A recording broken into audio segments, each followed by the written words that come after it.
Bonjour les amis, j'espère que vous allez bien. Bienvenue encore dans cette nouvelle vidéo dans laquelle nous allons vous montrer quelques bourses gratuites du gouvernement québécois. Donc, nous vous prions de rester jusqu'à la fin de la vidéo parce que la vidéo, elle sera un peu longue, mais ça vaut le temps de patienter. Nous savons aussi que ceux qui n'ont pas pu obtenir leur admission pour la bourse d'exemption du septembre 2023 s'inquiètent déjà. Donc, vous n'avez pas à vous inquiéter. Il suffit juste de nous suivre jusqu'à la fin de cette vidéo et vous pouvez postuler pour d'autres bourses également. Donc, comme d'habitude, nous allons partager notre écran avec vous et n'oubliez pas de nous laisser un petit commentaire et de nous laisser également une pouce bleue pour nous encourager. Donc, rapidement, nous allons commencer. Nous sommes bien sûr sur le site du gouvernement québécois et comme vous allez le constater, on a ici plusieurs bourses. Il y a la bourse d'excellence du gouvernement du Québec, il y a l'exemption des droits de scolarité en vertu d'entente internationale, il y a également la bourse d'exemption des droits de scolarité supplémentaires selon le programme d'études et la région. Donc, ça, c'était la bourse d'exemption des frais de scolarité dont on a eu à parler. Donc, aujourd'hui, nous allons parler de la bourse d'excellence du gouvernement du Québec et de l'exemption des droits de scolarité en vertu d'entente internationale. Donc, nous mettrons également les liens dans la barre de description comme d'habitude afin que vous puissiez mieux comprendre à tête posée. Donc, la bourse d'excellence du gouvernement du Québec. Donc, qu'est-ce que vous devez savoir? Le programme de bourse d'excellence pour les élèves et les étudiants étrangers est offert en formation universitaire, en formation collégiale technique et en formation professionnelle. Donc, c'est au niveau universitaire, collégial, professionnel. Donc, quel est l'objectif de la bourse? Il a pour objectif d'encourager les meilleurs candidats internationaux dans les programmes où les perspectives d'emploi et de recherche sont favorables, donc dans les domaines de génie, de soins de santé et plusieurs d'autres domaines comme vous le savez. Alors, avec cette bourse, qu'est-ce que vous allez obtenir comme avantage? Donc, les candidats sélectionnés peuvent se prévaloir d'une bourse, d'une exemption des droits de scolarité supplémentaires applicables aux élèves ou aux étudiants étrangers. Donc, même si vous êtes étudiant étranger, vous serez traité comme un étudiant canadien. Ensuite, d'une protection d'assurance maladie et hospitalisation offerte par la Régie de l'assurance maladie du Québec, RAMQ. Donc, il y a des étudiants, il y a des personnes qui sont confrontées à des problèmes de santé, mais parce qu'ils n'ont pas des assurances publiques mais privées, ils ont de difficultés. Donc, avec cette assurance, vous aurez facilement la possibilité d'avoir les soins canadiens à bas prix.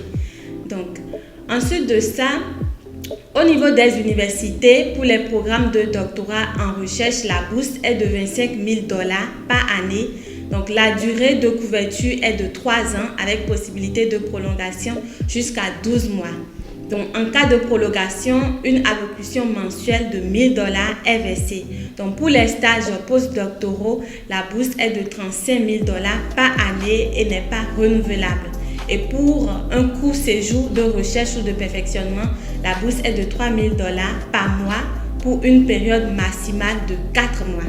Donc, en ce qui concerne les conditions d'admissibilité, pour être admissible, vous devez poursuivre des études ou des activités de recherche dans une université du Québec, soit au programme de doctorat, aux stages postdoctoraux ou à un court séjour de recherche ou de perfectionnement. Donc, pour plus d'informations, consultez la page Bourse d'excellence pour étudiants étrangers sur le site web du Fonds de recherche du Québec. Donc, vous avez le lien là, vous pouvez consulter. Alors, quelles sont les démarches? Les universités sont responsables d'effectuer une présélection des candidatures. Donc, les candidatures sont ensuite transmises au Fonds de recherche du Québec, Nature et Technologie. Donc, pour faire une demande, adressez-vous à l'université qui vous intéresse. Donc, si vous voulez faire une demande, il suffit juste de choisir l'université qui vous intéresse et vous vous adressez directement à cette université-là. Maintenant, au niveau collégial technique, les bourses d'excellence sont de 14 000 $ par année. Donc, par année. Donc, les conditions d'admissibilité, pour être admissible au niveau collégial, vous devez poursuivre des études à temps plein dans un programme de formation collégiale technique menant à l'obtention d'un diplôme d'études collégiales. Donc, pour plus d'informations sur les conditions d'admissibilité, on vous propose de consulter également la page des bourses sur le site web des cégeps du Québec. Donc, pour les démarches, pour faire une demande, adressez-vous au cégep ou au collège privé qui vous intéresse. Donc, il suffit d'envoyer un email à l'université ou le cégep qui vous intéresse pour obtenir plus d'informations. Donc, vous devrez renouveler votre demande de bourse chaque année jusqu'à un maximum de 3 ans. Donc, pour les formations professionnelles, les bourses d'excellence varient entre 14 000 $ et 26 000 $ selon la durée de la formation. Donc, les conditions d'admissibilité, pour être admissible, vous devez notamment poursuivre et réussir des études à temps plein dans un programme de formation professionnelle menant à l'obtention soit d'un diplôme d'études professionnelles DEP, soit d'un diplôme d'études professionnelles suivi d'une attestation de spécialisation professionnelle. Donc, vous pouvez obtenir un diplôme d'études professionnelles, postuler et travailler, ou soit vous obtiendrez le diplôme d'études professionnelles, mais vous allez poursuivre dans une université et autres pour plus de spécialisation. Donc, la priorité est donnée aux élèves étrangers des marchés porteurs de l'Asie, Chine, Inde et Japon, des Amériques, Brésil et Mexique et des pays membres de l'Organisation internationale de la francophonie. Donc, les élèves français ne sont pas admissibles à ce programme car ils bénéficient d'un régime particulier en vertu d'une entente entre le Québec et la France. Donc, en ce qui concerne les démarches pour cette bourse, pour plus d'informations ou pour déposer votre candidature, rendez-vous sur la page bourse d'excellence du site web Québec Métiers d'avenir d'éducation internationale. Donc, voilà. Donc, parce que vous devez consulter également ces sites, nous allons mettre le lien dans la barre de description. Donc, ensuite, la seconde bourse dont on parlera, c'est l'exemption des droits de scolarité supplémentaires en vertu d'entente internationale. Donc, pour cette bourse-là, elle concerne les étudiants français, les étudiants belges francophones, les étudiants d'autres provenances. Alors, en ce qui concerne les étudiants français, vous devez savoir qu'en vertu de l'entente signée entre le gouvernement du Québec et celui de la France en matière de mobilité étudiante, les étudiants français de niveau universitaire de premier cycle baccalauréat peuvent se prévaloir du tarif canadien non résident du Québec. Les Français inscrits dans un programme universitaire de deuxième cycle maîtrise ou de troisième cycle doctorat ou de formation collégiale technique ou de formation professionnelle ont quant à eux accès aux tarifs québécois. Donc, pour le premier cycle baccalauréat, vous serez traité comme les étudiants non résidents du Québec, donc canadiens, et ceux du deuxième cycle ou troisième cycle, quant à eux, ils ont accès aux tarifs québécois. Donc, si un Québécois paye une somme donnée, que vous soyez étranger ou pas, vous allez payer également les mêmes sommes. Donc, quand on parle dans nos vidéos de bourses gratuites et autres, cela ne veut pas dire que vous n'aurez aucun frais à payer. Ce n'est pas le cas, mais c'est que vous serez traité comme un étudiant canadien. Donc là, c'est un peu gratuit pour vous. Donc, c'est dans ce sens-là qu'on parle de bourse gratuite. Donc, en ce qui concerne les conditions d'admissibilité, pour bénéficier de ces tarifs, vous devez détenir un passeport valide de la République française ainsi qu'un permis de séjour pour étudiants conforme à la réglementation canadienne en matière d'immigration. Ça, c'est pour les étudiants français. Vous devez obtenir également un certificat d'acceptation du Québec. Donc, les étudiants possédant la double nationalité canadienne, française ne sont pas admissibles à cette exemption.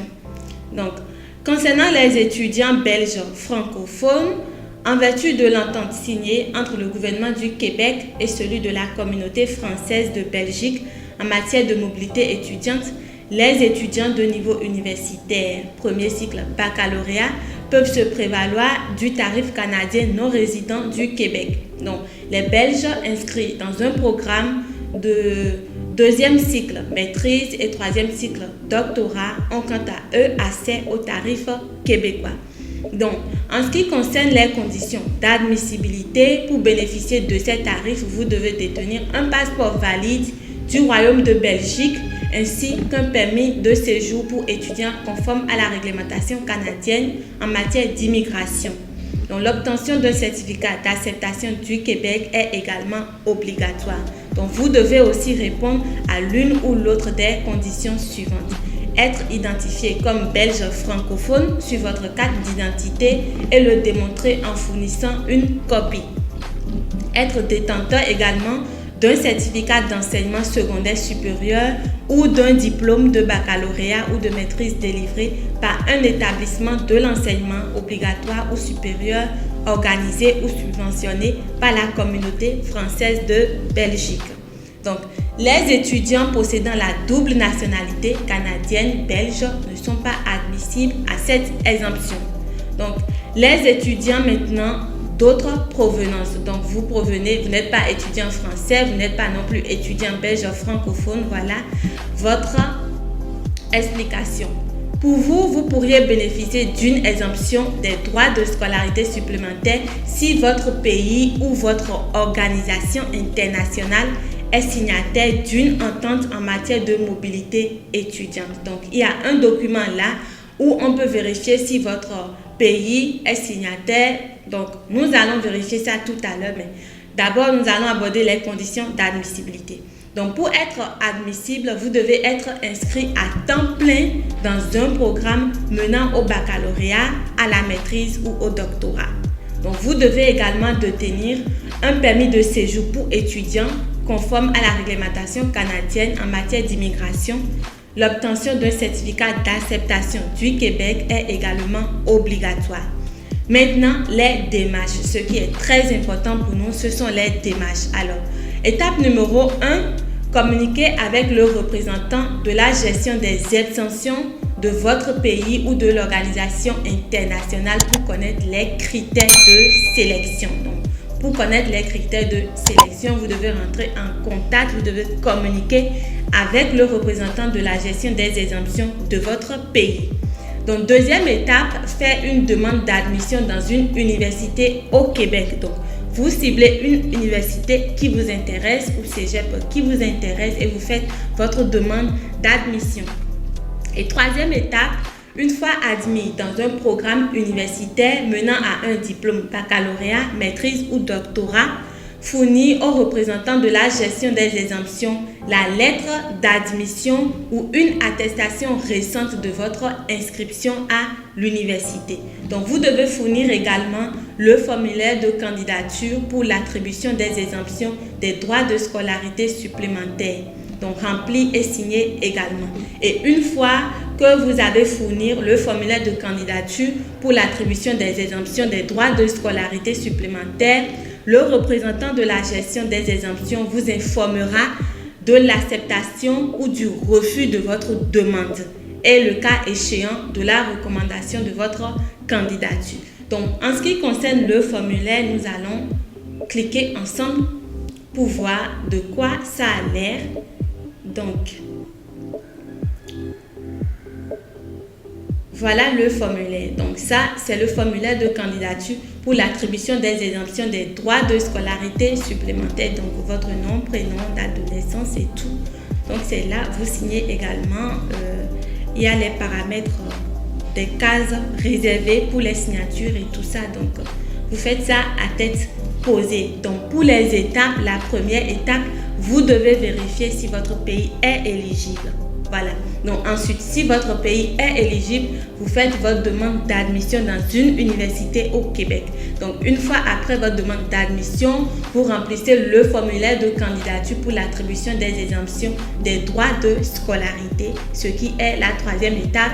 Après, fournir également le formulaire là au niveau de votre représentant et le représentant maintenant se chargera de vous informer de l'acceptation ou du refus de votre demande. Donc, voilà en général pour cette bourse, comment ça se passe. Donc, Pour l'étape numéro 1, pour vérifier si votre pays est éligible, nous allons voir ensemble quels sont les pays cités et quels sont les pays qui sont éligibles. Donc là, vous avez un document complet qui montre les pays éligibles. Donc vous avez l'Algérie, l'Allemagne et vous avez également ceux à qui vous devez vous adresser pour votre admission. Donc voilà, pour chaque pays, il y a le Belgique, le Bénin, le Brésil, Burkina Faso, Cameroun, voilà, il y a tout là. Donc la première des choses, c'est de vérifier si votre pays est éligible. Donc si votre pays n'est pas dans cette liste, donc ça veut dire que vous n'êtes pas éligible pour la bourse. Et il est bien mentionné qu'avant de vous inscrire dans une université ou si vous voulez des informations sur les bourses, de contacter les cégeps ou les universités pour plus d'informations. Donc voilà les amis, l'information que nous avons à partager avec vous. Hormis la bourse d'exemption des frais de scolarité, vous avez également d'autres bourses québécoises que vous pouvez exploiter. Donc voilà, c'est tout pour cette vidéo. Si vous rencontrez des difficultés dans l'inscription, n'hésitez pas à nous contacter pour nos services. Nous sommes disponibles pour vous aider. Notre email se trouve dans la barre de description comme d'habitude. Donc merci de nous avoir suivis. Likez la vidéo, partagez, abonnez-vous, activez la cloche de notification pour ne pas rater nos prochains contenus. Prenez soin de vous et à très bientôt.